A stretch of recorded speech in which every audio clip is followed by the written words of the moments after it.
recorded and I'll upload it to the YouTube channel when we're done.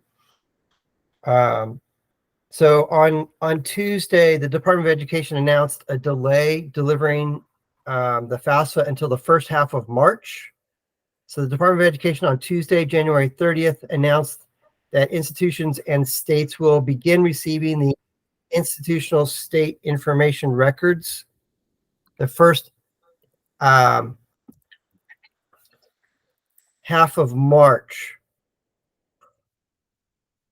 And it is not known yet what process that the Department of Education will be using to batch the ISIR, which is the Institutional Student Information Record. Basically, it's the data that we put into the FAFSA. The Department of Education is going to release that data to the colleges sometime in March. So all institutions listed on your FAFSA will receive that your ISIR at the same time. Once the FAFSA process begins in March, students will be able to make corrections on their FAFSA. The Department of Education confirmed that the school correction process will be available after the student's correction process, blah, blah, blah, that, whatever. Here's what this means for us as parents and students. There may be a delay in sending out the award letters. And we'll talk about what an award letter is in a few slides. So colleges will have to scramble to send out the award letters, which means that the May 1 decision deadline could be extended. I'm guessing that the May 1st decision deadline is going to be extended because of this FAFSA craziness. If I haven't submitted your FAFSA or your CSS profile on your behalf, I am working on those for the next few days. I've got just a handful more to take care of. Okay. So, the University of Southern California sent this notice out. The FAFSA is now available. However, the Department of Education will not begin sending FAFSA data to schools until mid-March. The document request will remain on your student portal until USC receives FAFSA data from the Department of Education, and we appreciate your patience. So all of the colleges are going to have similar notifications like this. So when you log on to your student portal, it's going to say on there FAFSA pending. And until the Department of Education releases the FAFSA, that's just going to be the status. Okay.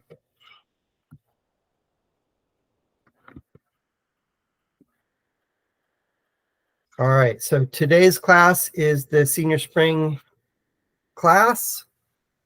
And congratulations, you made it. You're seniors. Hooray, you're almost done. Got just a couple months left. You made it through the first fall semester. Now we've got the spring semester to go. So keep your grades up. And before you know it, you'll be walking across the stage accepting your high school diploma. So who, what, where, why, whatever, don't be alarmed. Take a deep breath. It's all going to work out in the end. So let's talk about our timeline. So remember what our theme is, trust but verify. We want to trust that the college received your information. We want to trust that your teacher wrote your recommendation letter. We want to trust that the college has received your transcripts. But we're going to verify that, and we're going to verify that by logging into your student portal. So Ian got admitted to Columbia with a tentative scholarship package, and the acceptance letter basically said, congratulations, you're admitted, and we just need a couple things. We need your FAFSA form, and we also need your recommendation letters. And he went and he talked to his teacher and said, hey, teacher, could you write me a recommendation letter? The teacher agreed. Then the student promptly forgot. The teacher also forgot. Jump forward now to March of his senior year of high school. And he got a second letter from Columbia that basically said, and I'll paraphrase, too bad, so sad, you ain't coming here because we never got the recommendation letter. So that could have been corrected and alleviated had he checked his student portal on a regular basis. So please check all of your student portals on a regular basis.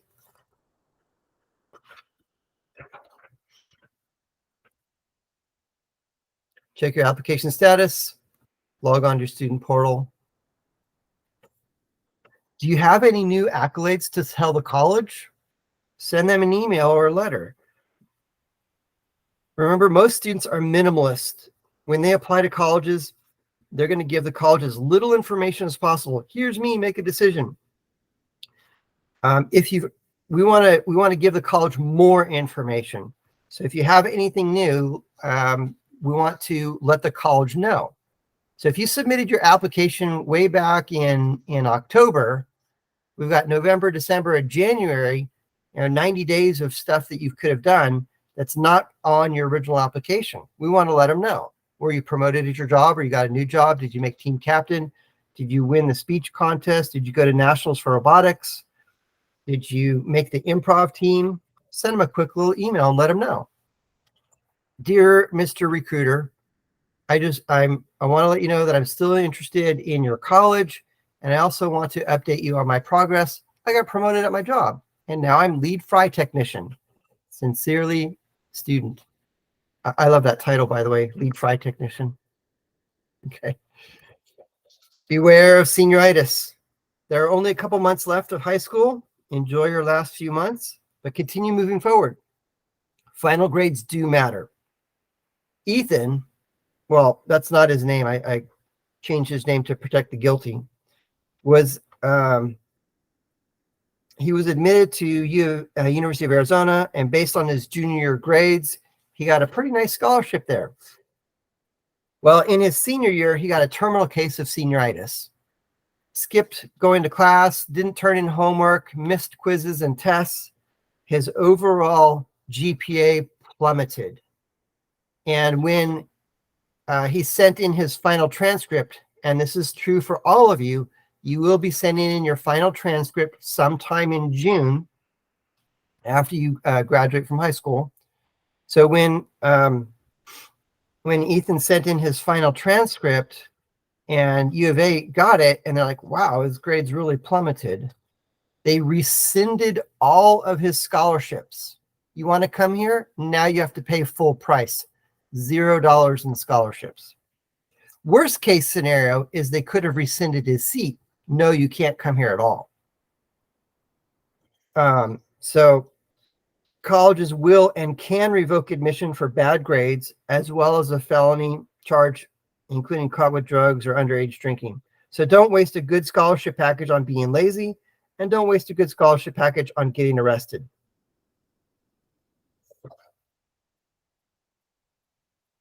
There is a difference between the acceptance letter and the award letter. Let's talk about it. So this is an example of what an acceptance letter looks like. It's got a lot of words, and it says, congratulations, you're admitted, or it says you're not admitted.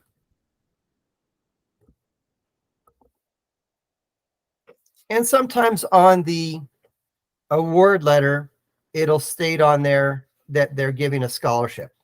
Regardless of if they are putting a scholarship number on there or not, that's not the final offer. The only reason that a college would put a scholarship on the acceptance letter is to entice the student to choose to go to their college. So that's an example of what the acceptance letter looks like. The next letter is the award letter. And the award letter has lots of numbers on it. It's going to state what the total cost of attendance is. It's going to include all of the scholarships and grants that are being offered. It's going to also include a variety of other things, and we'll dissect all that stuff.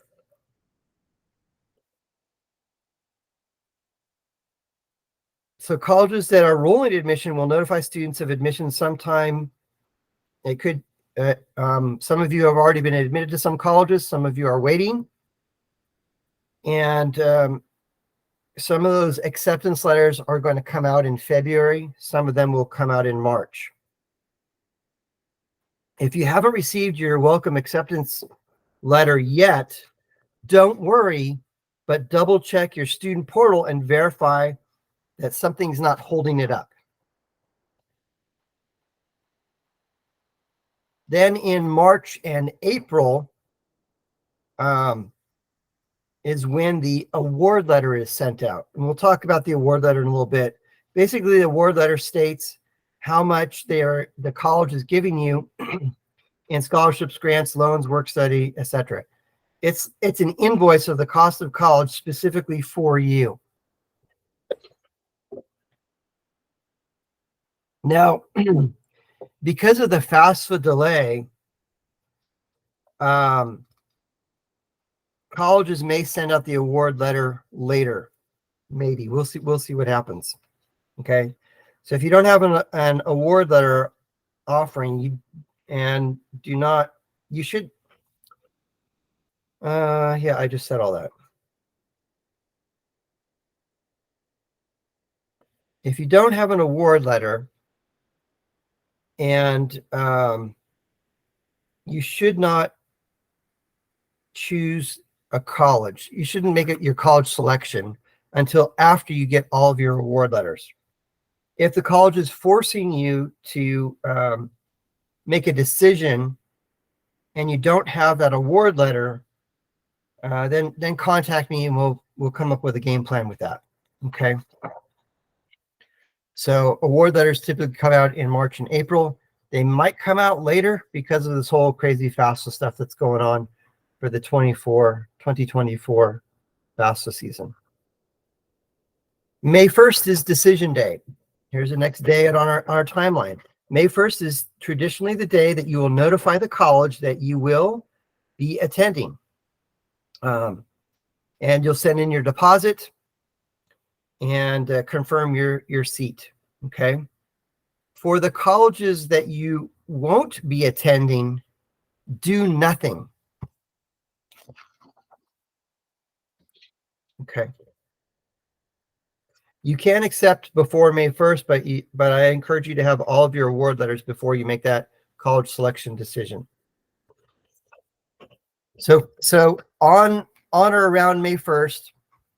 Now, because of the craziness with FAFSA, I'm guessing that the colleges are going to push the May 1st deadline out a little bit. Again, we'll see what happens. So under the traditional normal deadlines, typically May 1st is when students will accept and send in their deposit. For the other colleges that you were admitted to, we're going to do nothing. So some of these colleges will reach out to you after the May 1st or even in June and potentially offer more aid as an enticement for you to choose their college. So a little backstory on that is NACAC, N-A-C-A-C, the National Association of College Admission Counselors organization, they wrote a bylaws that all colleges follow. And the bylaws used to state after May 1st, colleges cannot go after students. And a couple of years ago, they dropped that rule. So basically what that means is after May 1st, colleges can reach out to students and try and recruit them after the May 1 deadline. So let me tell you a story about Ariana. She applied to a handful of colleges, and it really came down to ASU and U of A. Now, she really wanted to go to U of A, but ASU gave her a better scholarship package. So around May 1st, she logged into her student portal and she clicked, yes, I am attending ASU, and she paid the deposit. I believe the deposit at ASU is around $300 or $350, somewhere in there. And then she did nothing at the other colleges. Well, around middle May, somebody from University of Arizona called her on the phone. Hey, Ariana, we haven't heard back from you. Yes, no. if you want to come to U of A, what's going on? And she said, I'm going to ASU because they gave me a better scholarship package. And the person talking to her on the phone said, hold on. What if we increase your scholarship package? And they actually exceeded what ASU was offering. They gave a better aid package. So of course, Ariana did go to U of A. Now, in the process of that, she did lose her deposit at ASU, but the scholarship difference over the course of 4 years at U of A well made up for it. So maybe colleges could extend the May 1 deadline because of the FAFSA debacle. Then in June, you will send your final transcript to the college that you will be attending. So Blake asked his counselor to send his final transcript and then promptly went on vacation. I think they went to Greece or somewhere, had a really great time, and forgot about the whole thing. When Blake came back and was about to move into his dorm room, the college admissions department asked him to come to their office. And he was officially not enrolled because the college never received his final transcripts and said he never graduated from high school. We never got your final transcript. Well, with a lot of headache and a whole bunch of phone calls to his high school, he finally got his transcript sent and was officially a college student at that college. This could have been avoided by following up with your high school and your college. Remember our theme, trust but verify? Well, Blake trusted, but he didn't verify by checking his student portal to see if the college received his final transcript. What actually happened was his high school did send his transcript to the wrong college. Okay, again, check your student portal on a regular basis, please. In July, remember your parents. Spend some time with the parents, start packing. Athletes may need to arrive on campus early. Check with your college coach on that. So remember to spend some time with your parents. They raised you for the last 18 years. Do something with your parents. Go to dinner, take a walk, or swim.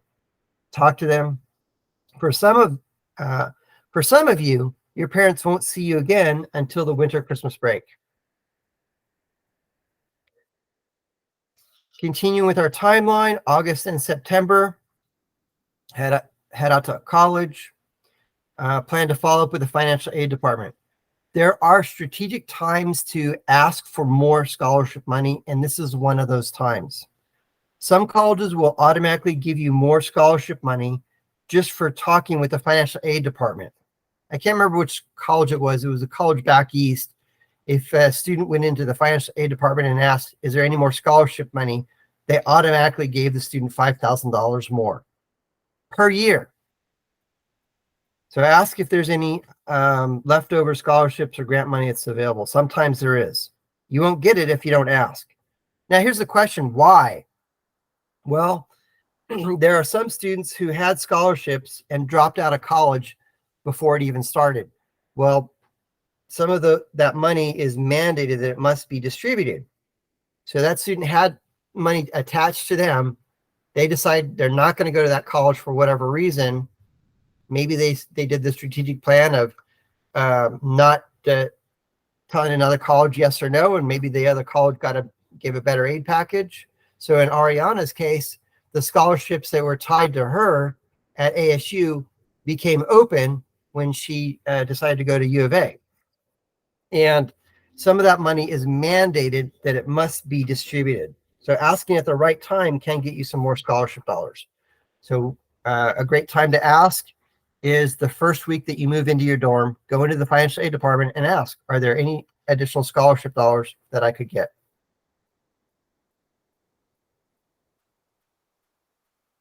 Choose your college. Review all the data. Visit the college. Don't buy a college sight unseen. And review and compare award letters. I have a spreadsheet that we can put all of your numbers in, and you can do a quick side-by-side comparison of what the colleges are offering you. And there are too many stories of kids and students who fell in love with the college brochure. They spend thousands of dollars creating these brochures, all to entice students to choose to go to their college. And 100% of all of those college brochures and 100% of all of those photographs, 100% of them are all photoshopped.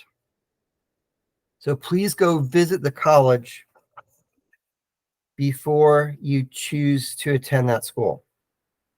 And a great time to visit is spring break. And you might also be invited for a future student day. We'll talk about that in a few slides. Also check out the crime rates at a college. I'll send out these links later on. And it's the nces.ed.gov College Navigator. If you want to write that one down just right now, nces.ed.gov/College Navigator. Some of you I've showed this in the office. You type in the name of the college, and then you click on campus security, and it'll tell you about that particular school. Another good one is american-school-search.com/safety. Same thing, you type in the name of the college, and it actually grades it. It'll give you an A, B, C, D, or an F grade on safety. And ASU has a D grade. I'm okay with you guys going to ASU. You just have to be aware. Be aware of your surroundings. Go in groups of people that you know. Not only do we think about physical crime, but we also want to think about identity theft and keep your identity safe. All right, let's talk about the award letter. The award letter will arrive at different times. It's going to arrive after the FAFSA has been processed. So because the Department of Education for this year, 2024, has notified us that they're not going to release the FAFSA data until March, the colleges will get that FAFSA data, and they're going to have to scramble to process all of the data that comes in for the tens of thousands of students and send out award letters. The award letter is going to arrive after the financial aid forms have been processed. And typically they come in January through June. But because of this whole FAFSA delay and all that, I'm guessing it probably won't come out until late February, maybe sometime in March. And the award letter can be delivered to your home, to your physical mailbox. It can be delivered to your student email, and it will also be in your student portal. So please check your email regularly, and please check your student portal regularly. Here's another example of what an award letter would look like. It's got a lot of numbers on it. So let's break down the elements of the award letter. The first thing that's in there is scholarships and grants. Scholarships and grants are free money. You do not have to pay that back. So think of that as a really big coupon. The next thing that is in the award letter are loans, student loans. Sometimes they're called federal student loans. Sometimes they're called federal Stafford loans or Stafford student loans. Student loans will be one thing that is offered in the award letter. Because it is awarded to you, you have the option of accepting or declining the loan. If you decline the loan and you resubmit the FAFSA for the next year, you will be offered the loans again the next year. So there's a rumor that if you don't accept the loan in your freshman year, you're not going to be offered it again in subsequent years. That is not true. Student loans are deferred while you are a full-time college student. And what deferred means is you do not have to make a payment on those student loans. So the thought process is the student loans are deferred for 4.5 years. Take 4 years to graduate, and then take 6 months to land a job, and then the first payment is due. Okay. And there are two types of student loans. One is called a subsidized loan, and the other one is unsubsidized. And what that means is that the subsidized loan, the government subsidizes the interest on your loan. And interest is the amount of money that is charged for you to, for the bank to make money. So if you, again, pardon me for being very basic on this. If you borrow $1,000 from a bank, the bank is going to require you to pay back $1,000 plus extra. And that extra is called interest. And that's how banks make money. Okay. So if you were to take out a subsidized student loan for $1,000, at the end of 4.5 years, the total amount due would be $1,000. No interest would accumulate during that time because the federal government pays that interest. They subsidize that interest. The unsubsidized student loan, again, both of these are deferred. You don't have to make payments until after you graduate. The unsubsidized loan, interest will start to accumulate on day one. So if you were to borrow $1,000 on an unsubsidized student loan, at the end of year 4.5, it would be $1,000 plus interest. So it might be $1,100 or something. Okay. If you accept the student loans, then it is you, the student, who is responsible to pay it back. If your parents choose to help pay it back, that is their prerogative. That is not their obligation. And if you do decide to accept the student loans, you will need your FSA ID to do that. And the process is pretty simple. You'll log on to your student portal. After you accept the college and after you send in your deposit, you'll log back into your student portal and you'll click on I accept or I decline the student loans. If you click I accept, it's going to prompt you to go to the studentaid.gov website. You'll log on with your FSA ID, and there's a couple other things that you've got to do, and that's it. I'll send out a text message at the end of June, the 1st of July, that just says, if you're going to be accepting the student loans, now is the time to do that. So you don't have to do that right now. The next element that's in the award letter could be work study. And work study is where the college is offering you a job. Colleges love work study because the federal government pays for it, and they pay 70%. So again, for really simple numbers, let's say you get a work study job at the college for $10 an hour. $7 of that the federal government is going to pay, and then $3 of that the college pays. So it's cheap labor for the colleges. They love that. And the maximum amount of work study that you can earn is around $4,000, maybe $5,000.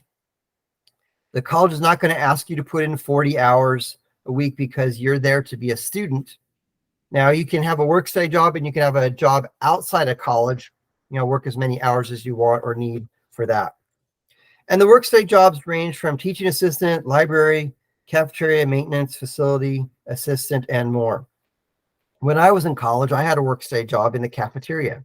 And my job was to clean all of the trays that came on the conveyor belt. So when you were done with your meal, you would put your tray on the conveyor belt, and it would go back to the dishwasher, and I was that guy that cleaned that off. Do you know what college kids do with their food after they're done? Gross. I didn't last very long in that job. I ended up getting another work study job in the student restaurant. It was called the Eagle, and I was a short order chef, and I could make a really mean grilled cheese sandwich and a cheeseburger. The two best places to look for a work study job, one is in the financial aid department, because you might see a scholarship that you could apply for next year. And the second place to look for a work study job is in the major that you're studying, so you can get some experience. Okay. I had a student who had a work study job in the financial aid department, and she noticed that there was a scholarship that was unclaimed, and she approached the financial aid director and said, "Hey, I noticed this scholarship is unclaimed. Can I have it?" And they're like, "Yeah." So she got some extra money that way.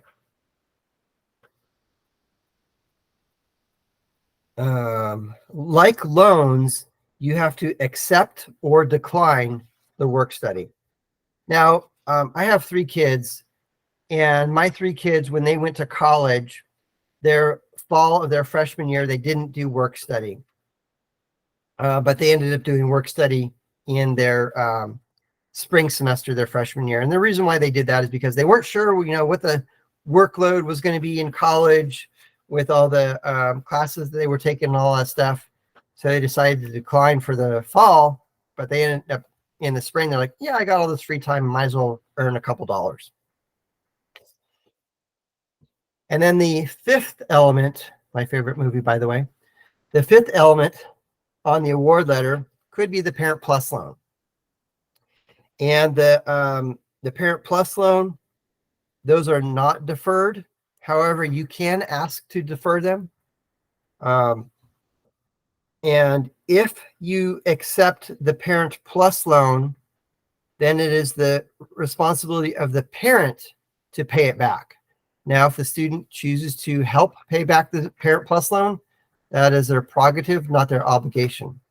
So when Zach went to college, his mom took out a Parent Plus loan.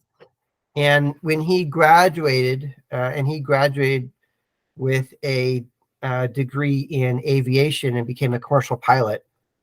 And after he was a commercial pilot for a couple of years, they increased his pay tremendously.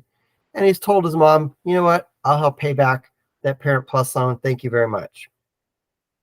Okay. I do not know what the interest rate is going to be for the student loans or the Parent Plus loan, because in June is when Congress votes as to what that interest might be. For the 2023 school year, the student loan interest rate was 5.5%, and the Parent Plus loan was 8.05%. Now, it could go up or it could go down. It all depends on how Congress votes. I got a warning for you. A warning on the student loans as well as the Parent Plus loan.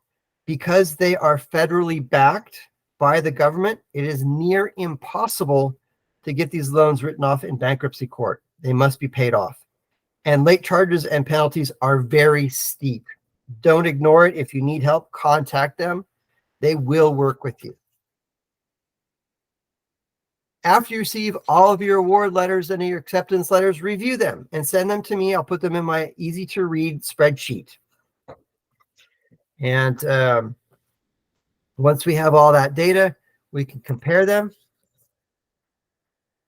And then from there, well, when you do get all your award letters, give me a call. We'll schedule a meeting. We'll talk about the award letters and what to do next and that. And for some situations, we'll appeal to try to get more aid. And don't call it negotiating, because colleges hate that word. So we can appeal and ask for more aid. So if the award letter comes in and it's not where we thought it was going to be, or we think that we can get some more money, we're going to ask for it. And there are some reasons to appeal. There might be some negative reasons to appeal, and those negative reasons might be a job change where it's lower pay, or you got laid off, a decrease in income, excessive medical bills, a divorce, death in the family, or other factors that are not reported on the FAFSA for the CSS profile. Or you got a better offer from another college. I was talking with another family, and they were a wealthy family, and based on their income, their student was not going to get any need-based aid at any college. Well, the student got admitted to Chapman and got a pretty good aid package. And I was talking with them. I said, let's write an appeal letter. It can't hurt. So we wrote an appeal letter to Chapman, and basically the letter was, and I'll paraphrase, my daughter's awesome because of these things. We gave a couple bullet points on that. And your college is expensive. Can we have an extra $5,000? And they said yes. So please send me copies of your award letters so I can put them in my spreadsheet and we can review it. And I'll also let you know if you got a good, fair, or a great award letter. So don't appeal with every college. And when we do appeal, we want to talk with key decision makers, not a student on work study. When you call a college, the first person that you speak to on the phone, guaranteed, is almost always a student and a student on work study. And they were given very direct instructions. The answer is no. No. Can I have some more money? No. Can I appeal? No. Does your college appeal? No. One of my parents last year sent an email to the general admissions department, the general email box at ASU in the financial aid department, and wrote out an appeal letter. Didn't run it by me. Please run it by me before you do this stuff. And said, can we have some more money? He got a letter back or a response back. No, we do not. We don't negotiate. We don't appeal. And he called me and said, they don't do that. I'm like, yes, they do, but you talked to the wrong person. So we reached out directly to the financial aid director and asked for more aid. And the financial aid director replied back and said, I'm sorry. They were very polite. I'm sorry. We don't do that. But magically, 2 weeks later, this student logged on to her student portal and boom, another $4,000 appeared. Awesome. So don't appeal with every college. Be courteous and polite. Preferably talk to them face to face. It's harder to say no when you're sitting across the street, across the desk from someone. And if you can't meet them in person, send a FedEx letter outlining everything. Well, that family sent an email to ASU, and emails have no value. That's why I want to send it as a FedEx letter. When you get a FedEx letter, there's perceived value in that. And we addressed the FedEx letter to the financial aid director. So when you come in and we're reviewing all of your award letters, we'll make a decision at that point whether or not we're going to appeal or not. Now, because of all this craziness with FAFSA being delayed and colleges not getting that information until March, colleges are going to have to really scramble for that. And because of that, they're going to be very quick on replying to appeals. So one thing that can hold up an award letter is if the college asks for verification or review. So check your student portal. If the college is asking for something, give it to them. If the college is asking for a specific form to be filled out, fill it out, but please run it by me first. Another family, the student was admitted to University of San Diego, and she logged onto her student portal, and the student portal said you were selected for review and asked them to fill out a specific form. Well, she got a really nice award letter from USD, and they filled out that verification form and did not run it by me. And when University of San Diego received that verification review form, they actually halved her scholarship. They gave her a good scholarship and then they cut it in half. Okay. And what they did was this family sent way too much information to the college. Send the college only what they asked for. If they're not asking for verification or review, then don't do anything. But please check your student portal on a regular basis. And wait for it. Wait for it. Beware of senioritis. It's important. That's why I'm saying it again. For some, you'll get accepted. Hooray, awesome. For others, you might get deferred or waitlisted. And then there's a third option, which is rejected. Usually the rejected one is a hard rejection. Not much we can do to try and reverse that. But if you are waitlisted, we can try and reverse that decision. Or if you're deferred, we can try and reverse that decision. And that process is we create a 10-week email plan. And you're going to email your recruiter and your admissions department on the same day for 10 weeks. And those, so pick a day, Tuesday, Wednesday, Thursday are best days to do that. Let's say you do Wednesday. You'll send an email to your college on Wednesday, and it's going to say, Dear Mr. Recruiter, use his name or her name. I'm still really interested in your college. I'm still really interested in Clemson. I'm still really interested in SMU or whatever the college is. And I want to update you on some things. I got promoted at my job and I'm lead fry technician. Hooray. And then the next week, you're going to send another email with another accolade. So Cameron was waitlisted at UCLA, and the UC schools are going to send out notifications in March. Typically, it's early March is when, typically in early March, the less popular UC schools, so like UC Irvine or UC Chico, are going to send it out in early March. And then in late March is when the more popular UC schools are send out their notifications. So UCLA and Berkeley are going to send out their notifications of acceptance later March.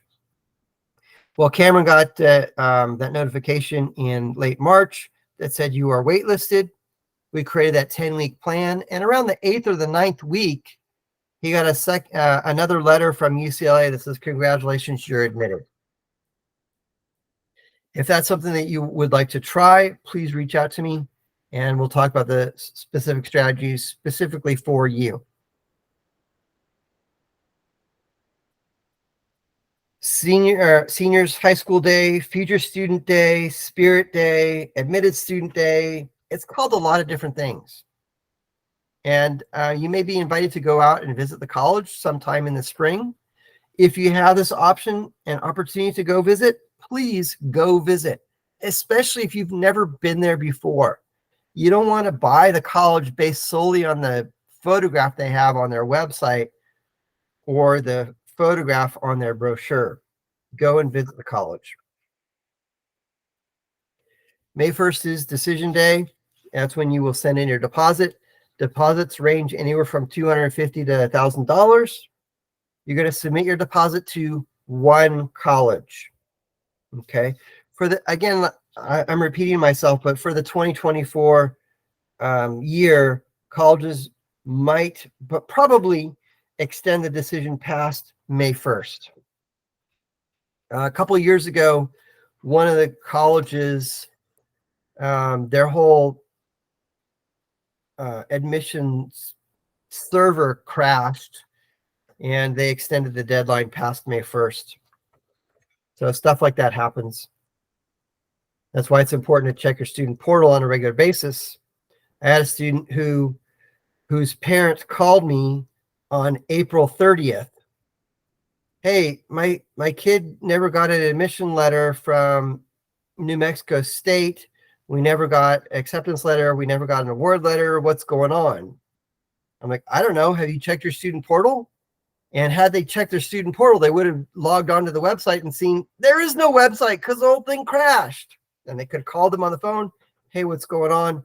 And all that. So please check your student portal on a regular basis. Let's talk about what to bring to college. Don't bring everything. So here's a few things that students forget to bring when they head off to college, or things that they may have never thought about. Bring some clothes hangers. Okay. One student bought extra clothes hangers and was kind of entrepreneurial on it. And because some of his dorm mates forgot to buy clothes hangers, he sold them at a nice profit to those college dorm mates. Ethernet cable. Sometimes the Wi-Fi in some of the dorms is kind of spotty. So you want to make sure that you've got an Ethernet cable to plug into the internet. Bring an extension cord and a power strip, can opener, some silverware, some business attire, because there might be a formal banquet or an interview. Remember to go on those interviews. Bring some vitamins. Remember your vitamins. You're going to get a little bit stressed. That's okay. An extra boost of vitamins can keep you healthy. And some air freshener because of your roommate. Okay. And bring one or two nice outfits just in case you've got a formal or an internship interview or something like that. I like to bring these things: George Foreman grill, a water pitcher, Uno game, Uno cards, and a board game. George Foreman grill or equivalent. This is the best. I don't own any stock in George Foreman. Here's my disclaimer on that. But I love this thing because you can reheat French fries on that and it will make them nice and crunchy. You can cook just about anything you want on it except for egg or a soup. You can heat up some Hot Pockets, egg rolls, cook a steak and vegetables on it, reheat that grilled cheese sandwich, and a few other things. Okay. And bring a couple games, Uno game or a board game or something like that, because it could be snowy or rainy outside. And what better way to build friendship than a good old-fashioned board game or a deck of Uno cards? So that was one of our favorite pastimes when I was in college, was to play Uno. And one of my dorm mates, Paul, he was a notorious cheater. And the way that we played Uno was, if you lay down a draw 2, everybody knows Uno, right? When you lay down a draw 2, the next person can lay down a draw 2, then the next person would have to draw 4. Or if that person had a draw 2, then the next person would have to draw 6. Well, what we did was when Paul went into the other room to get a glass of water, we stacked the deck. And I laid down a draw 4, and Scott laid down a draw 4, and Jen laid down a draw 4, and Todd laid down a draw 4. And by the time it got to Paul, he had to draw 16 cards. It was awesome. He was so upset after that. You guys are cheating. Well, yeah, and so do you. What else to bring? Don't bring everything. You want to pack for the climate. Bring some personal toiletries, bedding, blankets, etc. And pack for the climate. So here's what I mean by that is my daughter, Caitlin, she went to St. Martin's University up in Seattle. And while she was here in Arizona, we bought a whole bunch of Arizona clothes, jackets, and stuff like that. And the jacket that you buy in Arizona is not going to keep you warm in Seattle. So instead of spending your money here, buy some clothes, at least some heavier clothes in the city that you are going to go to college. Personal toiletries like a toothbrush. Your roommate will be very grateful that you bring your toothbrush. And keep an eye out for college sales, especially in June or July. They'll have some college going back to school sales. Don't bring these things. Don't bring cinder blocks. Don't bring pets. Your pets. I know you love your dog, your cat, but you got to leave them at home. Don't bring your entire DVD collection. Does anybody have DVDs anymore? Or is that all streaming online? Don't bring space heaters. Some colleges will fine you if you have cinder blocks, because many students throw them in the dumpster at the end of the year, causing more expense, because the heavier the trash load, the more expensive it is to dump that. For the most part, no pets are allowed in dorms. I know you love your dog. Please keep your dog at home. Some colleges will allow fish. My dorm mate, Paul, I already told you about him. He had some fish, and every Friday night, he had some carnivorous fish, and every Friday night was feeding frenzy. Anything that is as a fire hazard, do not bring those. So space heaters, open face hot plates, candles, and that. Most of the time, the George Foreman grill is okay because it's not an open-faced thing. But open-faced hot plates are definitely a no. And dorm room movers, check these guys out. They're actually local right here in Arizona. And here's how Dorm Room Movers works is you can sign up online. They'll mail you a box. You put all your stuff in that box, and they'll come by and they'll pick it up and they'll drop it off at your dorm room. So that's awesome. And then they'll also reverse it. They'll pick it up at your dorm room and deliver it back to your house. Keep these guys in mind if you do a semester study abroad, because what they'll do is you can pack up all your stuff and Dorm Room Movers will pick it up and they'll store it while you are in France or Spain or Germany or wherever you are on your study abroad. And then when you return, they'll return it back to your dorm room. Stop. Important. Before you continue, don't do these things. Don't do anything stupid. Don't get arrested. Don't drink alcohol underage or drive under the influence. Don't post anything on Instagram, Facebook, YouTube, TikTok, or whatever that could come back and haunt you. And avoid Mexico during spring break. So on the topic of what not to bring, we're also talking about what not to do. So Betty, that's not her real name, she went to a college in San Diego, and because it's San Diego, and I love San Diego, it's beautiful. The college was very close to the beach, and she went to the beach often. In fact, too often. She was at the beach and skipped class, and her grades plummeted because of that. She was recruited to play volleyball. She missed practice because she was at the beach. Well, the end of the story is she not only did she lose her scholarships because her grades plummeted, she also got kicked out of college, and they said, nope, you can't come back here. So getting arrested is the fastest way to lose your scholarship. A felony charge will make you ineligible for any federal aid. And as I mentioned, avoid Mexico during spring break. If you're going to a college that's near the southern border, don't go to Mexico for spring break. So John was going to University of Arizona, which, as you know, is close to Mexico.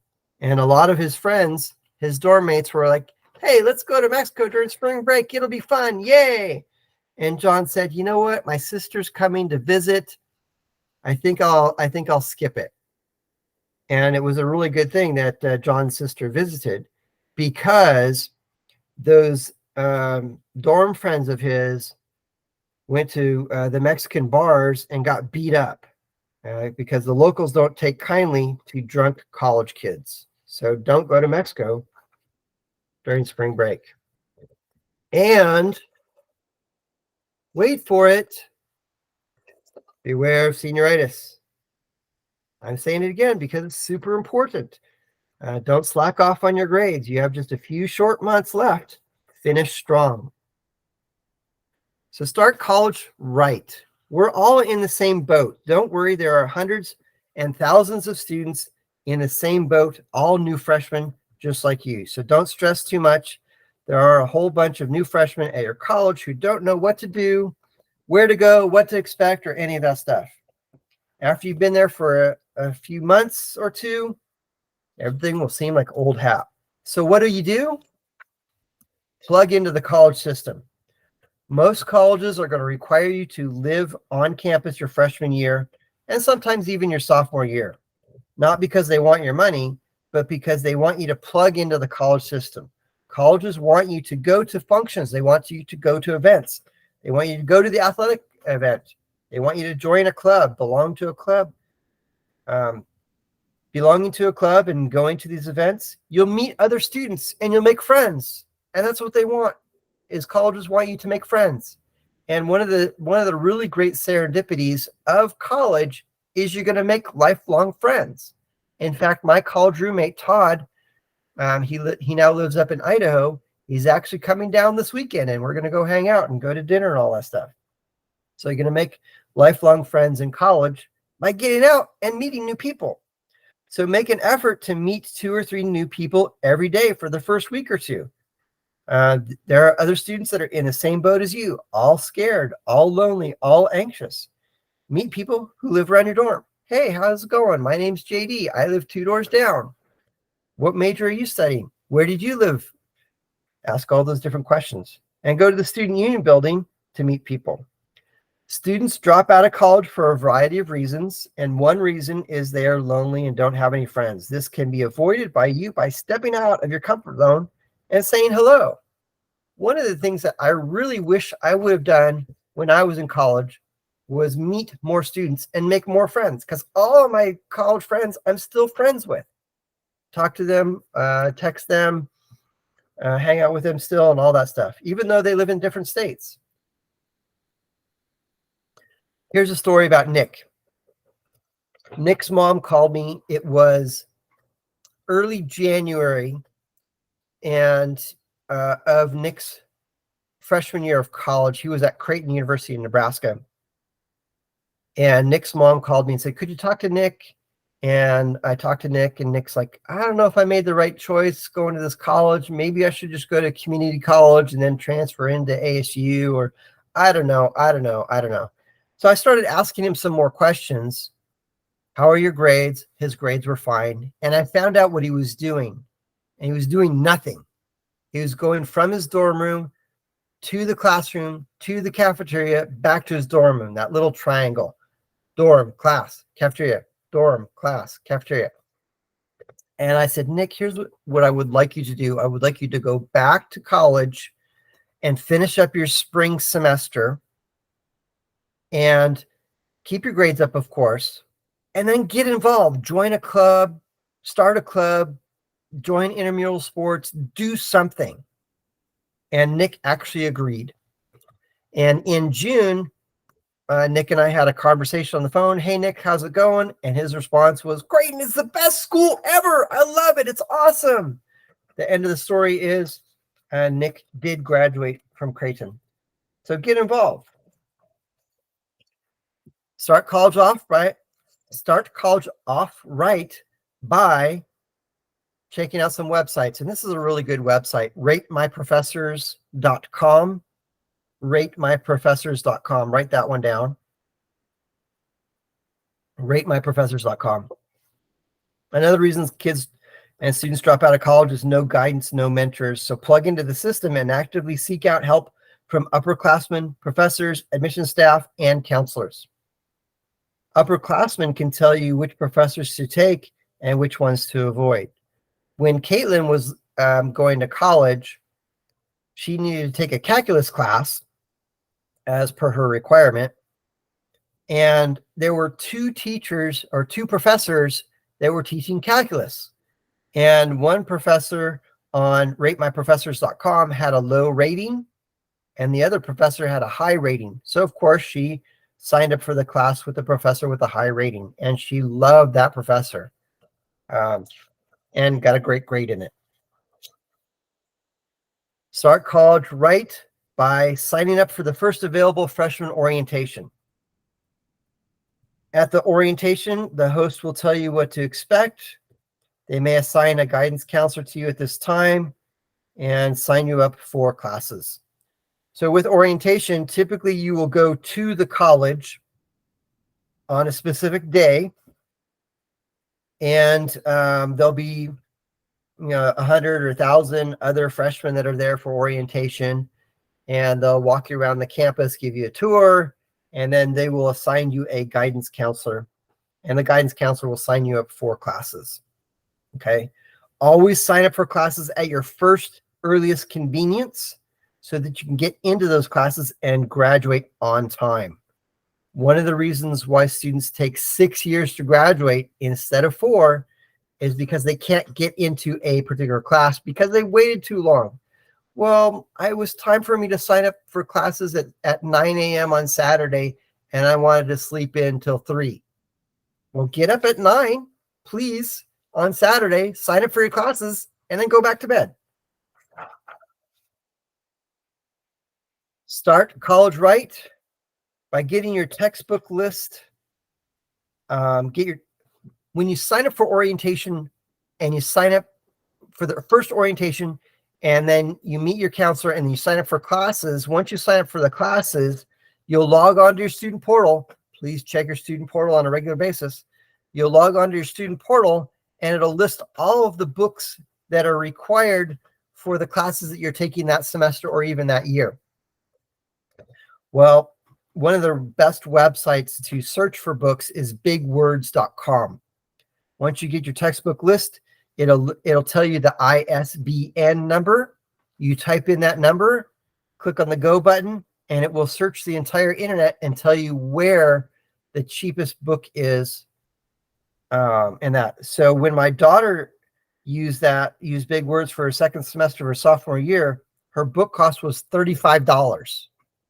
Had she bought all the books directly from the college, it would have been over $600. Many colleges are moving towards digital mediums. iPads, Kindles, and other devices might be necessary for college. Check with the college and what their electronic equipment what the requirements are for that. The earlier you get your books, the cheaper it is. It is really expensive to overnight a book. Start college right by going to class with the attitude of, I want to learn. Having the right mindset will position you for success. Tell yourself, I want to learn, and ask yourself, what will I learn today? And you're going to learn in class. Yes. You're also going to learn outside of class in study groups. And you might be meeting with your professors to learn there as well. So be intentional with what you want to learn.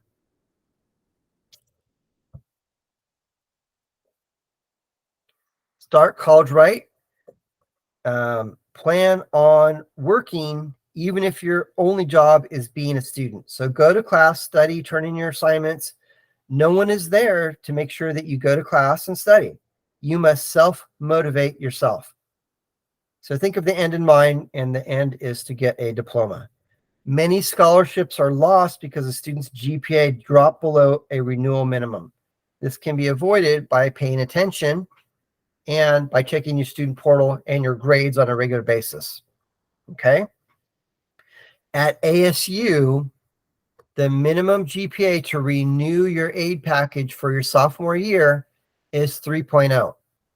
And if you're maintaining a 3.0 or above, you'll get your scholarship package the next year. One of my students, he finished up his freshman year at ASU with a 2.95, 0.05, and he lost his scholarships. That could have been easily corrected had he turned in one more assignment on time. Start college right by looking for a study group that you can join. The college learning process is more than just a classroom. It could be outside discussion, labs, talking with professors, talking with the TAs, the teachers' assistants, all that stuff. Start college right by reading ahead and taking notes. Get a digital recorder if needed. Tests may be assigned on reading, which may have never been discussed in the lecture. So sometimes when you go on to Rate My Professor, you'll see on there, oh, I took this stupid professor and he was terrible because everything that he lectured on was not on the test. Everything on the test was in the books. Okay, so check ratemyprofessors.com. Start college right by creating relationships with others and with teachers.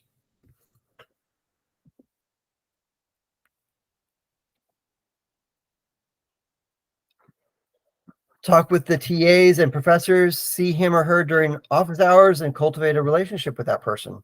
It could help you in the future with jobs, careers, and other opportunities. One of my favorite professors in college, everybody called him Professor Craig.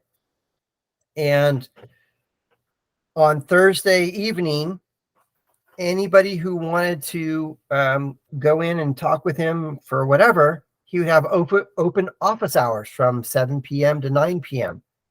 And there were 5 of us that regularly went in there and would hang out. Sometimes we just talk about goofy stuff. Sometimes we talk about the assignment. Sometimes we'd watch a movie or just kind of hang out. And we kind of developed a friendship with Professor Craig. Guess which 5 students had the highest grade in that class? Yeah, we did. Also, because I had a rapport with Professor Craig, I was talking with him one time. He said, "Hey, JD, there's an internship opportunity. I think you should apply for it. And if you do, I'll write the recommendation letter." He wrote the recommendation letter. I got the internship.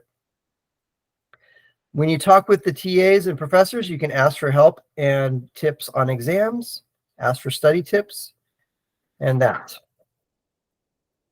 Start college right by staying balanced. De-stress when needed, but don't take the entire semester to de-stress. Do exercise, do eat, do get some proper rest, prepare mentally, take some time out to map out your semester, write down all of your classes, their times, their due dates for major assignments and exams. Staying balanced includes proper time management. We'll talk about that in a few slides. Here's what to do on the first day of college. And here's what to expect on the first day of college. First is show up. Go to class on the first day. If you were not, and here's why you need to go to class on the first day, as well as each day. If you were not able to get into a class because it was full, one way to get into that class is to show up 15 to 20, maybe 30 minutes early and introduce yourself to the professor and ask them to write your name down on the roster if someone doesn't show up. At large colleges, there will always be someone who doesn't show up on the first day of class. So on that note, always attend the first day of class. You don't want to give up your seat to someone else, or you could take their seat. So on day one, it's usually an introductory to the class. Some professors might dive straight in and begin with a lecture, so come prepared with a notepad and a digital recorder. Other professors might ask students to get to know each other and develop some kind of team building and possibly introduce yourself to the class. In whatever situation, be prepared to take notes and learn on first day. Also on the first day, most professors will distribute a syllabus. And typically the professor will talk about the syllabus. Read it carefully and keep it safe. The syllabus will outline important facts about the class, things to study, chapters to read, and have important dates for tests, midterms, finals, and term papers. You might be released early, or you might not.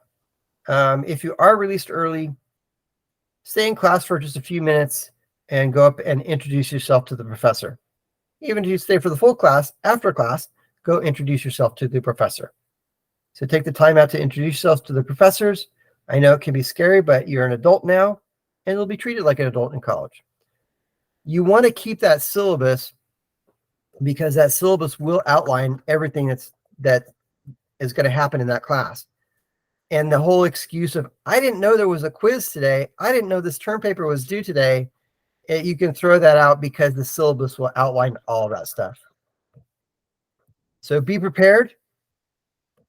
Be prepared by mapping out where each class is and how long it's going to take for you to get to those classes. Some colleges are really spread out, and others have all their science buildings in one area, while on the other side of campus might be all the math buildings. So you might have to hustle it to get from one building to another building. Map it out.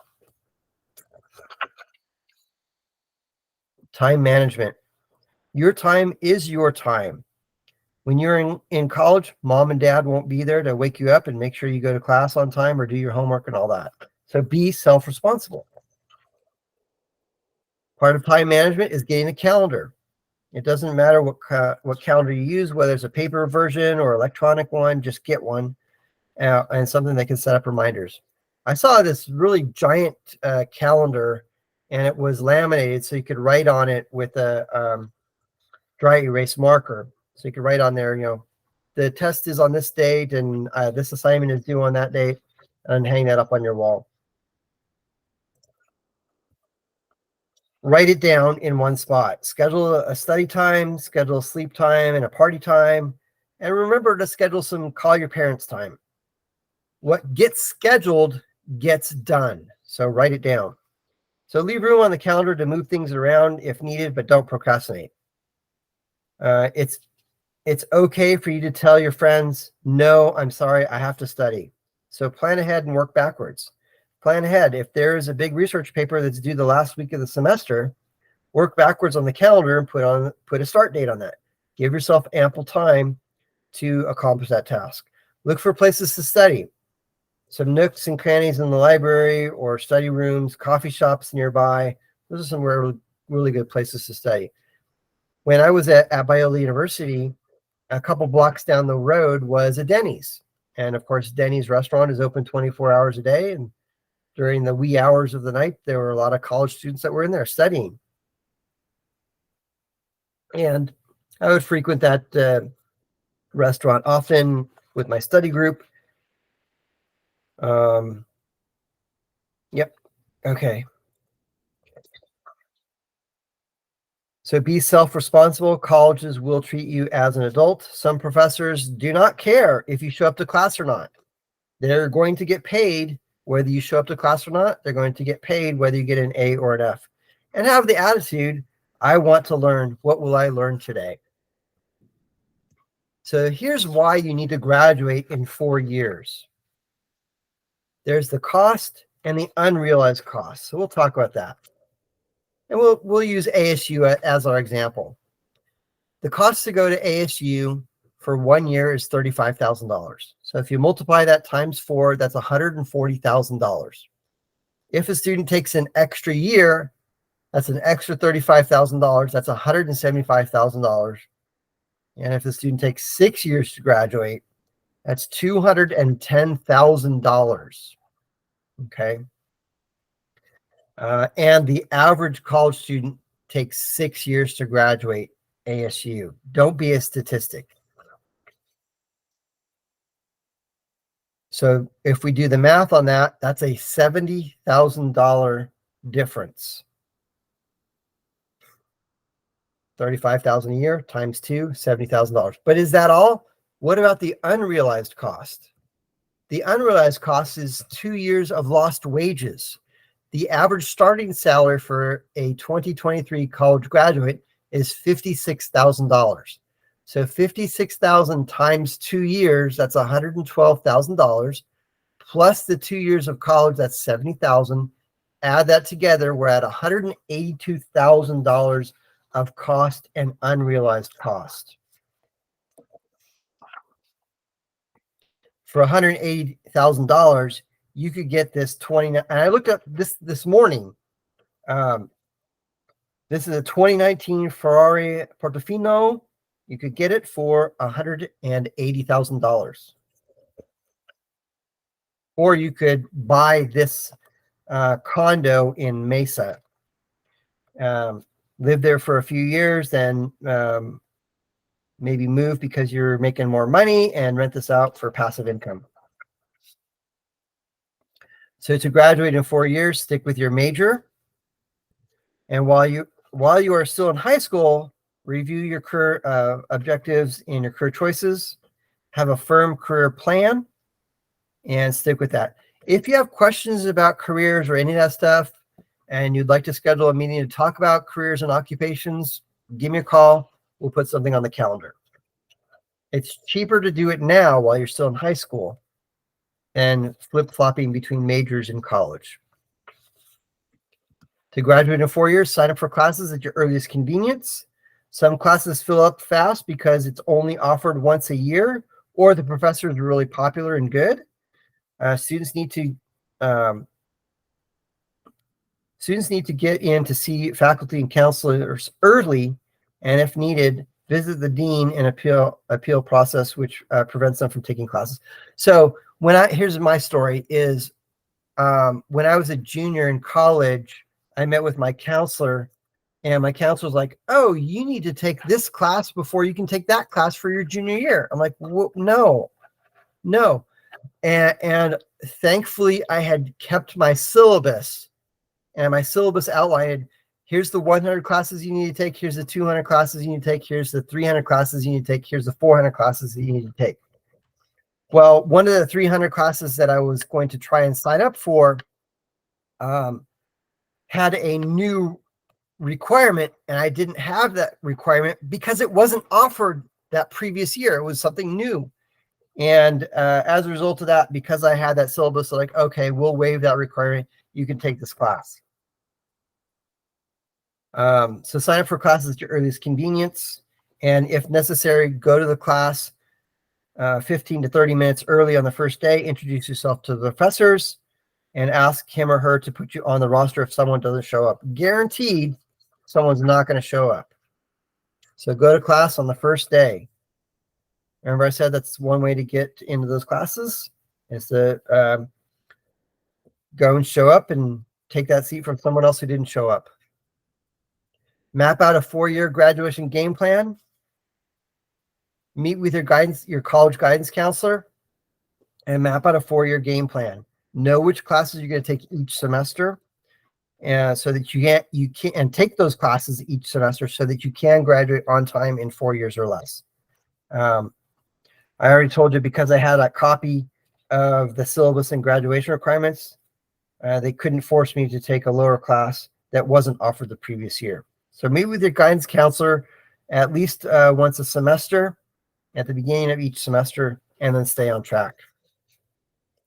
If necessary to graduate in 4 years, take some summer school classes. My son was deficient one class, and he ended up taking it during the summertime.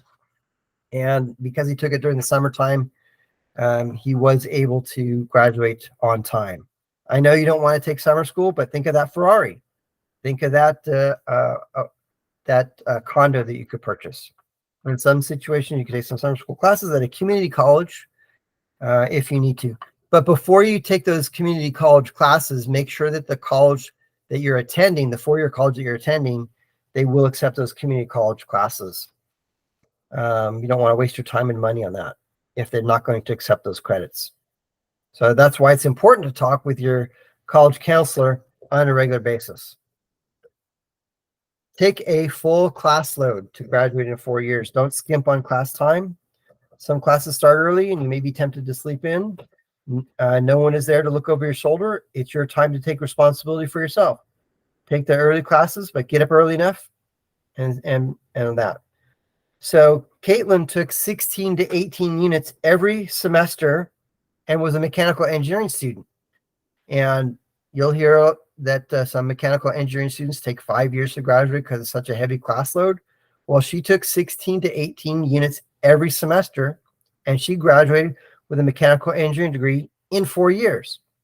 Ellie, she took 18 units, 18 credits every semester, and graduated a full semester early. To graduate in 4 years,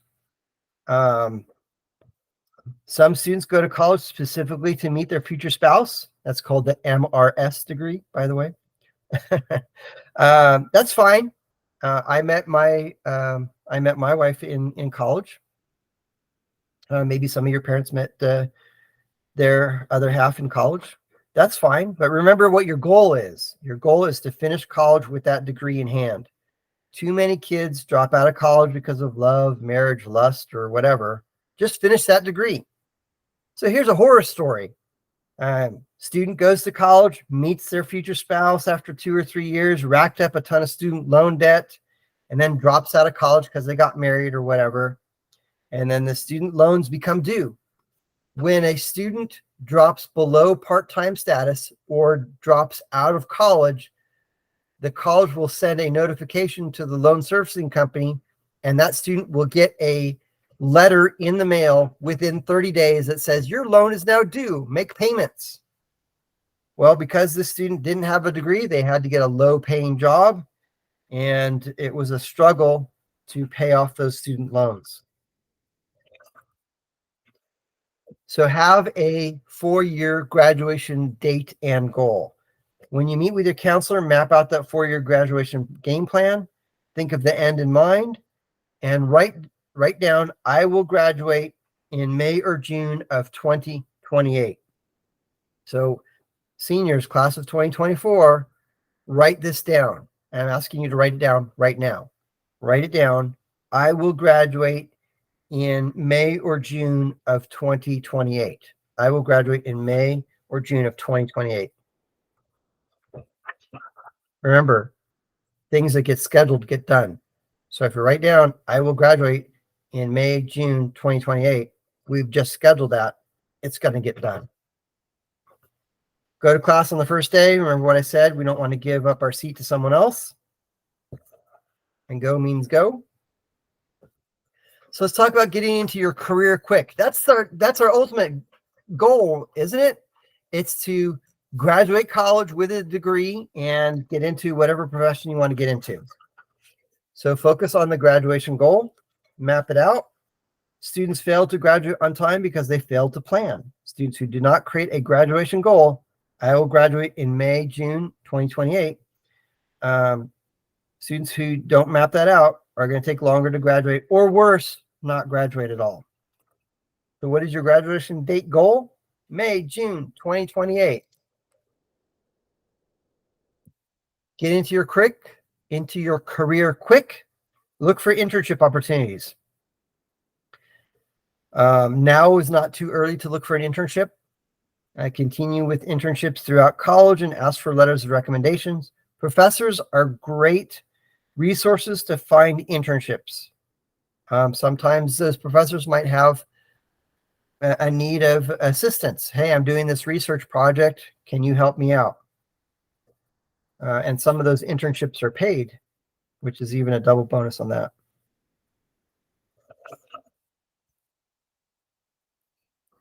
Use the Career Center at your college, speak with some professors, talk with counselors. And when you talk with your professors and counselors, bring a notepad or an electronic device to take some notes.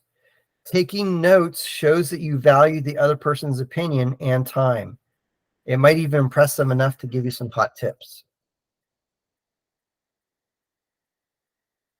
Start your job search at the beginning of your senior year of college, or even in your junior year. Many college students graduate. Many college graduates start looking for a job the day after they get their diploma. Or what happens a lot of times is the student graduates from college and they decide they want to go on that backpacking trip across Europe for 3 months.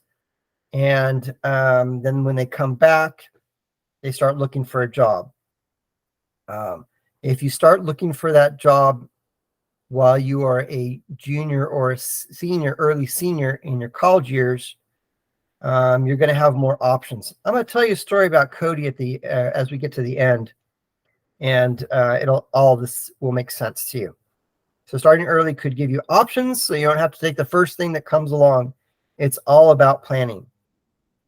One of my students at Bryant University had several internships while she was in college, and she started applying for jobs before graduation. And one of the employment directors reached out to her and said, "Hey, when can you start?" And she says, "I'm graduating in May. I can start right after that." And she ended up landing a job making $62,000. Not bad for a 22, 23-year-old. Pretty darn good. Parents. What are we going to do with parents? Students, remember your parents. Remember your parents, especially if you're the oldest child and the first to head off to college. They just spent the last 18 years with you, and they're going to miss you. Yeah, they do. It's your time to grow and fly and be free, yes, but remember them. Schedule some regular times to call your parents. Tell them what's happening, how your school's going, the new friends you've met, and the things that you've done. And don't just call home to ask for money. Okay, especially with the advent of FaceTime and Skype calls, they can see your pretty face and that.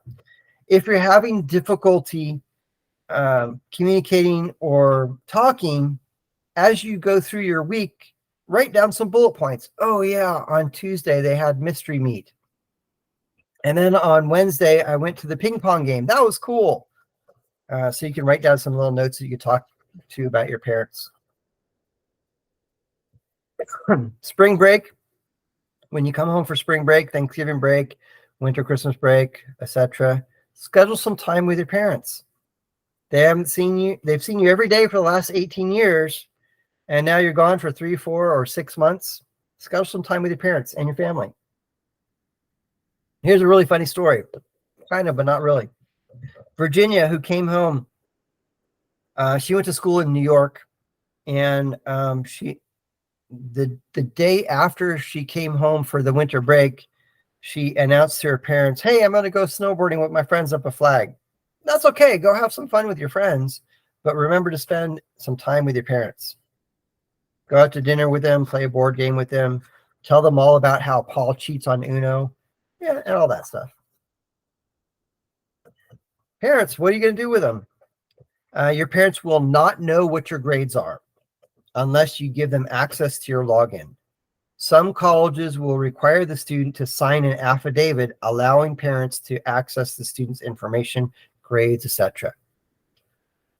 A couple of years ago, I had a student who was at University of Redlands in California, and his dorm mate called his parent and said, "Hey, I just want to let you know that your son is in the hospital." That's not an exciting call to get.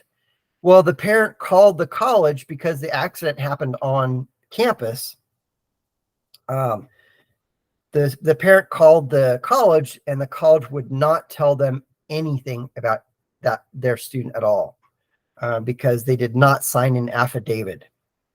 Well, it turns out that they were just horsing around, and he fell down and broke his arm. But the parent was thinking the worst had happened. So you are an adult. You are responsible for you. Colleges will treat you as an adult and sign that affidavit allowing your parents to know what's going on. And give thanks where thanks is due. Remember to thank your parents, your relatives, pastors, priests, rabbis, teachers, and other counselors who helped you get this far. A simple, little, sincere thank you will go a long way. And if you're having problems or troubles or homesickness, give your parents a call and go out and join a club. Let's talk about some miscellaneous stuff. Renting an apartment. I know it's cool. You want to get out on your own and live in an apartment and all that stuff. And that's okay. But a note on renting an apartment or a house, if you get 2 or 3 roommates to rent an apartment, each of you needs to sign the lease agreement. Because if one roommate bails, the other could be stuck with the entire bill.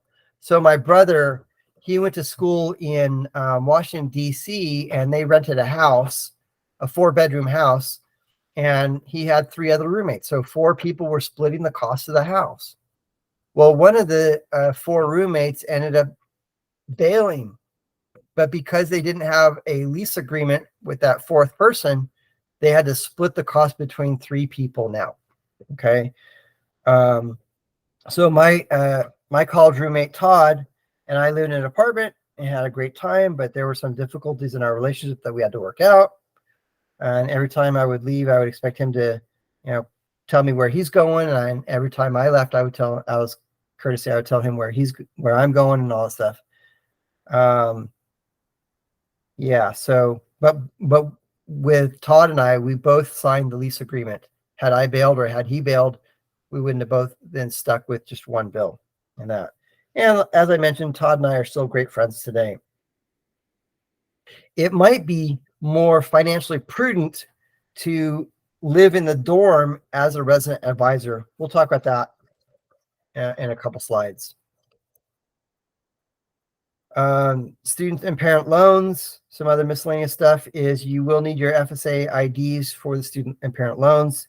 If you are borrowing money in a student loan or the parent loan, make sure you get all the paperwork in well before school needs it. Don't procrastinate on that stuff because it does take about 30 days to go through underwriting. And what underwriting means is once you submit the loan documents, a person called an underwriter will review all of that stuff and make sure that everything looks okay. If something looks weird or strange, the underwriter is going to ask for more information to approve that loan. And once the underwriter approves the loan, then it goes through. And it could take 30 days to do that. So I will be sending out a text message and email reminder at the end of June, first part of July, that just says, hey, if you're going to be taking out the student loans, now's the time to do all that stuff. Beware of credit cards. Credit card companies aggressively seek out college students to get a credit card and use a couple ploys to do that. One ploy is they'll say, you need to start your credit history, so get a credit card. Or another ploy is sign up for this form and get a free t-shirt or get a free pizza or a teddy bear or something like that. One way to start your credit history is to accept the student loans. Okay. So sometimes there'll be a credit card company with a booth on the college campus, and you fill out the form and all that stuff. Be very cautious and careful who you give your identity to. And when you fill out a credit card form, they're going to ask you for your full legal name, your date of birth, and your social security number. If they have those three things and they're not careful with it, it is ripe for identity theft. There was one credit card company, I don't recall who it was. They were on a campus, and the person running the booth took all of the credit card forms that were filled out and threw them in the trash. Well, an identity thief found that information, and hundreds of students' identities was stolen. So be careful who you give your identity to. Private scholarships. There are a couple reputable scholarship search engines. One of those is fastweb.com, fastweb.com. Another one is scholarships.com. These are some reputable scholarship engines. When you create an account on FastWeb or scholarships.com, it's going to ask you for your name and your email address. As soon as you give them your email address, all bets are off. Those are free scholarship search engines. And as soon as you give them your email address, you're going to get spammed email. So create a second email account specifically for scholarship searches. If you get a letter or an email in your inbox that says you just won this scholarship and you did not apply for it, it's a scam, especially if the letter says mail us $100 and we'll tell you which one you've won. So you have to apply for those scholarships. To maximize your chance of winning these scholarships, look for things that are very specific and unique to you. A lot of times students will go after the big dollars, the $25,000, $40,000 scholarships, and they'll neglect the $500 scholarships, $250 scholarships. The lower dollar amounts are less competitive. And if you apply for one scholarship, one private scholarship through FastWeb or scholarships.com, good luck. Maybe you'll get it.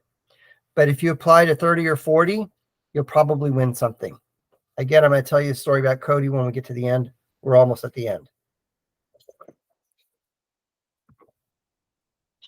Remember to tell the college and recruiters about any new accolades. Send them a quick email and let them know that you just got promoted at your job. You're now the lead fry technician. So, dear Joe Recruiter, I just want to let you know that I was selected 1 of 6 out of 50 for the Improv Showcase Sally student. Just let them know about some new accolades that you've earned. Shh. We're going to talk about secret scholarships. Colleges admit hundreds of students who decided to attend different colleges because they've applied to more than one school. And I always encourage students to apply to multiple colleges so you have multiple options and multiple offers. So many of these students have money that's attached to them. And when that student declines, we're not going to decline, but there will be other students that decline. And when they decline, that releases money that was attached to that student. And we can go in and we can ask for more scholarships.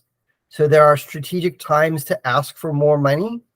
One of those times I already mentioned, and that is the first week of college. Go into the financial aid department and ask, are there any additional scholarships or grants that I could get?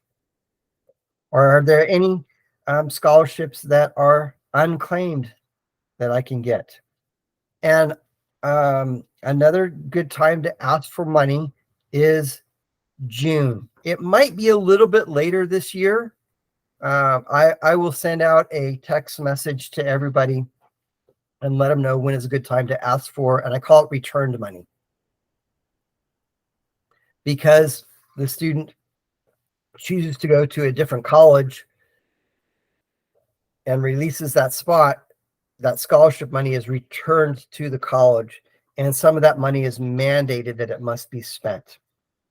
So typically it's the first week of June. It might be a little bit later this year because of the delay in FAFSA. We'll kind of play it by ear. And like I said, I'll send out an email, a text message. Hey, now's the time to ask for return money.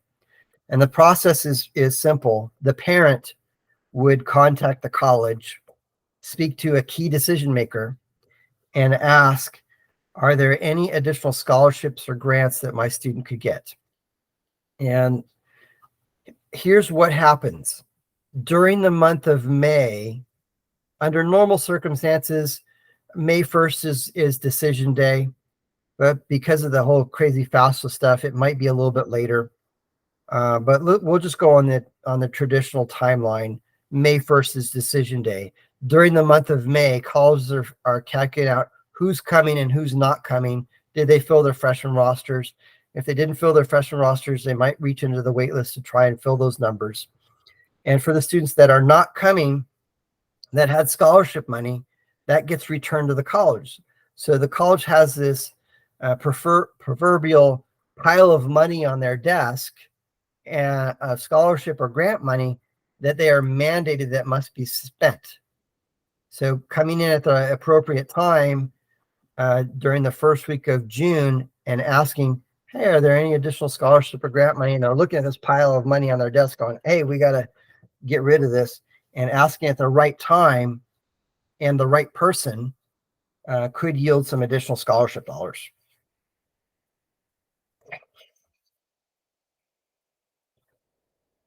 Sometime during your first week of school, go into the financial aid office. I already mentioned this one, but go into the financial aid office. And so you, the student, would do this. Go into the financial aid office and ask, are there any additional scholarships, grants that I could have?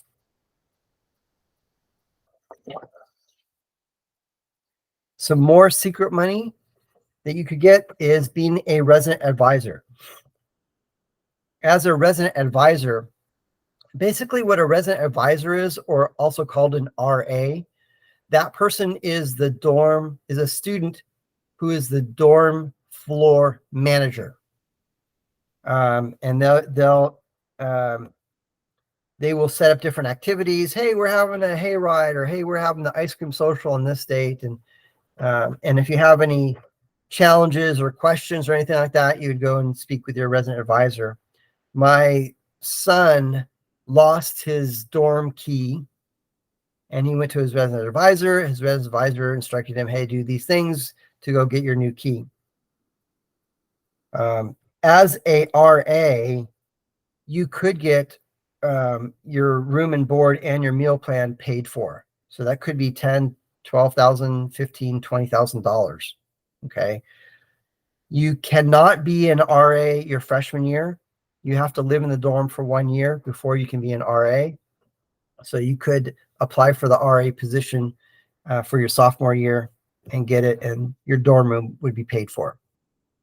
You can also look for clubs and apply for a leadership position in the club. So Susanna, she was going to NAU, and she applied for the biology club. And I was talking with her about this, and I said, well, why did you apply for the biology club? She says, well, first off, I'm a biology major, so that makes sense. And then she applied for the secretary position in the biology club, and she got it. And I asked her, well, why did you do that? And she says, well, because it was the easiest job that paid the most money for the least amount of work. And she got $2,000 to do that. Okay. So join clubs.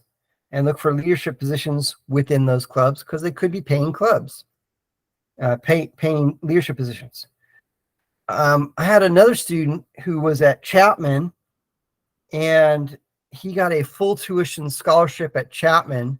He just had to pay for his dorm room and a few other things in that. He applied for and was elected vice president of the student body. And with that, he got enough money to pay for his dorm room. So he ended up going for free that particular year. And also look for jobs in the financial aid department. See what scholarship you can apply for the next year, or maybe there's an unclaimed scholarship that you could get. Some more secret money is consider being a lab assistant. Even if you're not a chemistry or biology major, there could be some money in that. Consider joining the choir or pep band. Sometimes there's some scholarship money for those things. And look for opportunity scholarships. Here's what I mean by opportunity scholarship. It is an opportunity for you to do something. Another student, he applied for and got the position title of health monitor for his dorm. And basically his job was to tell his dorm mates, hey, remember to go to bed, not at 4 o'clock in the morning every day. Get proper amount of sleep, take your vitamins and do all that stuff. And as a result of being health monitor for his dorm, he got his dorm room for free. And he did that in his freshman year. So you could get your dorm room for free in your freshman year. Another student, he was elected athletic liaison. And his job was to let the students on his dorm or in his dorm know about the different sporting events that are going on. Everybody knows about the big football game that's going on Saturday. Did you know we have a ping pong team? They're playing Thursday. Let's go on and cheer them. On Wednesday, our curling team is playing. Let's go and cheer them on. Hooray. And as athletic liaison, he got his dorm room paid for as well. So keep your eyes and your ears open for these opportunities and these scholarships. So be intentional with your graduation goal. When will you graduate? What did we say? May 2028. Be intentional with your college grades. Some scholarships are lost because the minimum GPA was not achieved. Keep your grades up. Be intentional with meeting new people, professors and students, and plug into the college system. Be intentional with landing internships. Start on the first day of class. Once you go to class on the first day, introduce yourself to the professor and ask him, hey, do you know of any internships that are available? They might have one for you.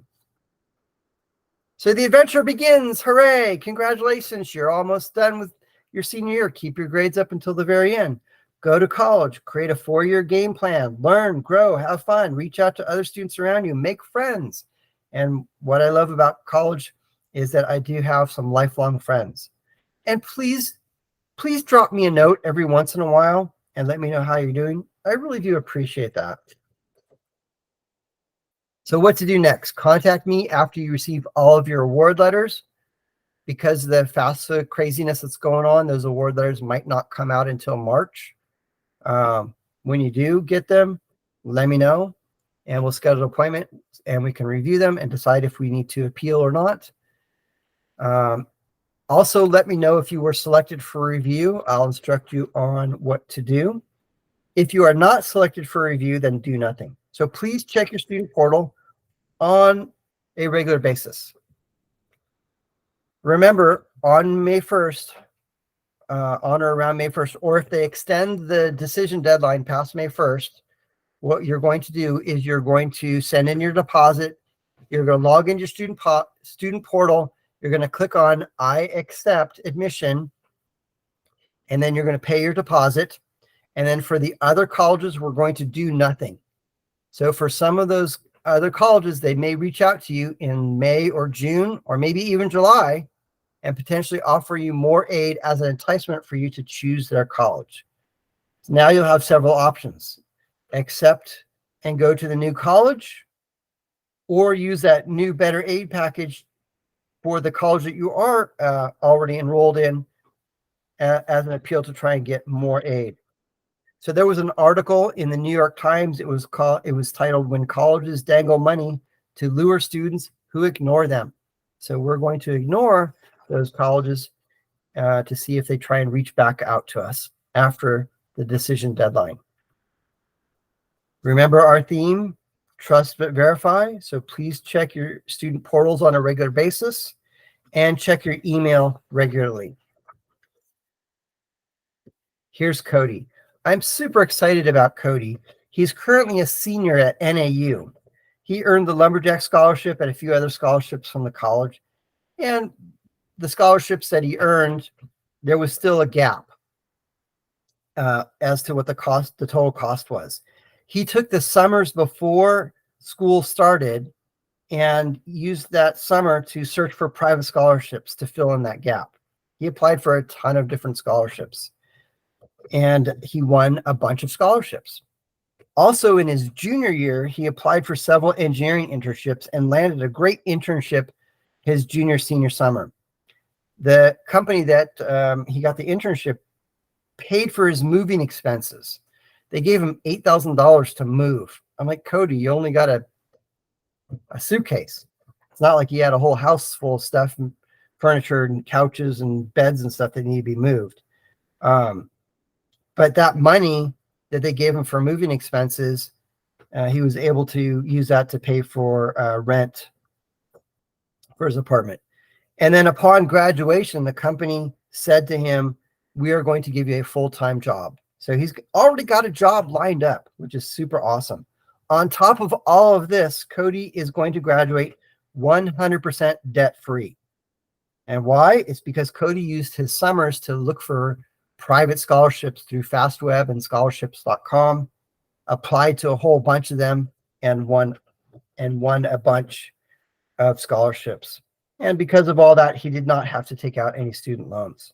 This could be your success story, and I very much wish that it is your success story. Please check your student portal and email on a regular basis. If you got any questions, now is the time to ask for questions. So let's check to see, does anybody have any questions? Just unmute yourself if you have questions.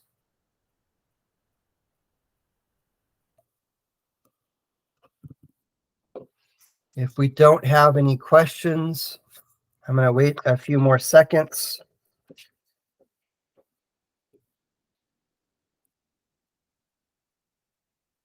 Okay.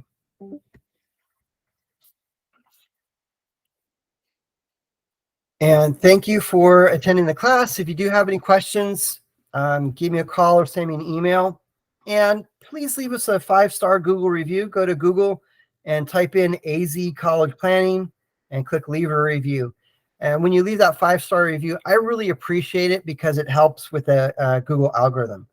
Thank you very much and have a wonderful evening. And we'll talk with you later. Someone have a question? I'm going to stop the recording. Hang on a second. Recording. Stop.